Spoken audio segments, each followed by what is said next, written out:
Salut à tous, c'est Cyril71, bienvenue dans cette nouvelle vidéo. Nous sommes le mercredi 8 novembre 2017, il est à peu près midi actuellement à l'heure de cette vidéo.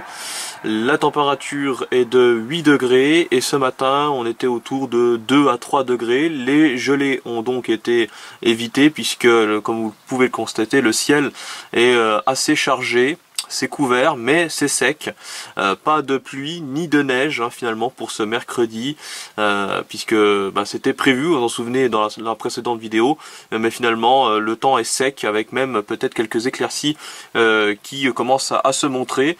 Voilà pour ce mercredi, et je vais vous parler dans cette vidéo des prévisions à venir pour les prochains jours. Voilà, à tout de suite.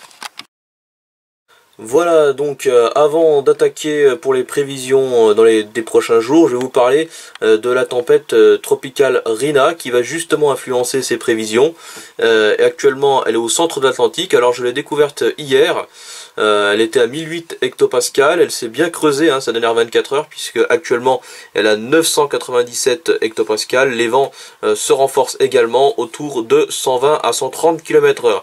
Alors pour l'instant il ne semble pas qu'elle évolue en ouragan en catégorie 1, elle devrait rester en simple tempête tropicale.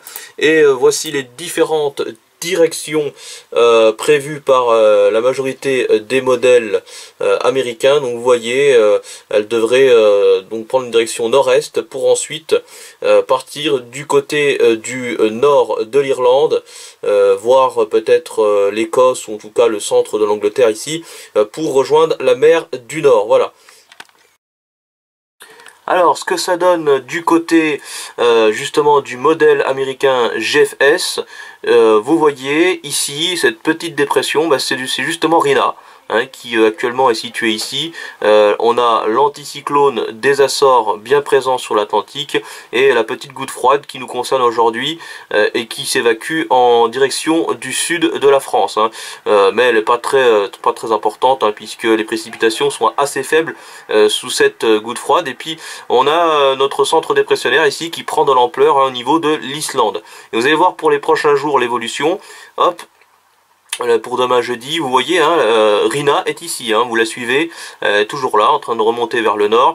Notre système dépressionnaire prend de l'ampleur en direction de la Norvège, en direction de l'Europe du Nord, l'Europe scandinave, prend de l'ampleur, pendant que nous, on sera dans un temps plutôt calme et sec, mais toujours assez frais tout de même, parce que vous voyez, ici c'est un flux de nord, puisque l'anticyclone est sur les Açores, sur l'Atlantique, ici sur le proche Atlantique plutôt, et donc on est toujours influencé par de l'air un peu frais.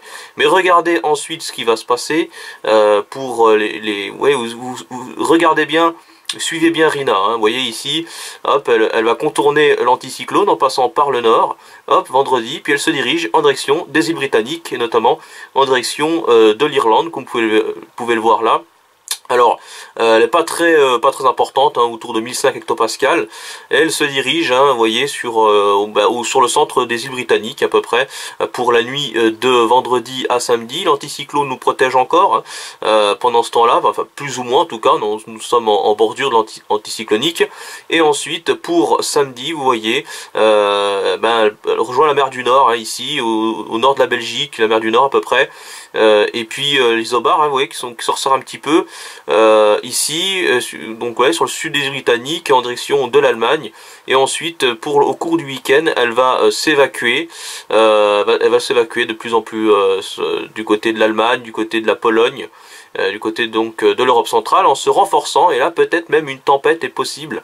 Vous voyez, tempête possible ici, puisque vous voyez qu'elle se creuse bien encore, elle va continuer à se creuser à l'intérieur des terres européennes. Donc là, vous voyez, ça sera sans doute encore assez important.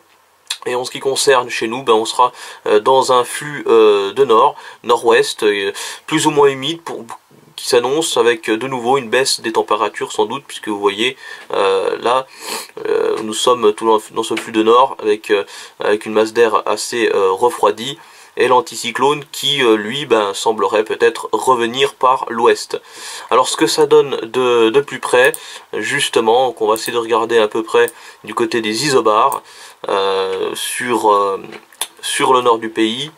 ça sera important. Voilà, vous voyez, samedi matin, 4 heures du matin, les aubars sont assez bien resserrés, donc on va suivre quand même cette dépression. Le centre dépressionnaire se situe ici, hein, tout au nord, 998 hectopascales. Donc là, c'est vraiment très très au nord. Donc pour l'instant, elle semble nous épargner. Voilà, et ensuite, en cours de journée, vous voyez, ça se dirige en direction de l'Allemagne. Du côté des vents, ça s'annonce pas trop fort, mais peut-être un coup de vent est possible sur l'Angleterre, voire sur les côtes de la Manche. Pour l'instant, il semblerait qu'on soit autour de 70 à 80 km/h sur les côtes de la Manche notamment, et ensuite à l'intérieur des terres on restera entre 50 et 60 km/h sur, vous voyez ici, entre 50 et 60 km/h sur une grande moitié nord, et puis les vents les plus forts ils se dirigeront vers l'Allemagne, hein, en cours de journée. Voilà, mais on restera dans des valeurs tout de même raisonnables. Voilà pour ces prévisions. Alors, à signaler également qu'avec le passage de cette dépression, on aura une perturbation très active. Voilà, d'ailleurs, je vais vous la montrer, puisqu'elle traversera toute la France, du nord vers le sud. Elle sera accompagnée de pluies assez soutenues et de neige en montagne, mais à relativement haute altitude. Voilà, et puis également ensuite, donc, cette baisse des températures qui suivra cette perturbation. Voilà, j'ai tout dit, donc merci d'avoir regardé cette vidéo, j'espère qu'elle vous aura plu. On se retrouve pour une prochaine vidéo, à très bientôt.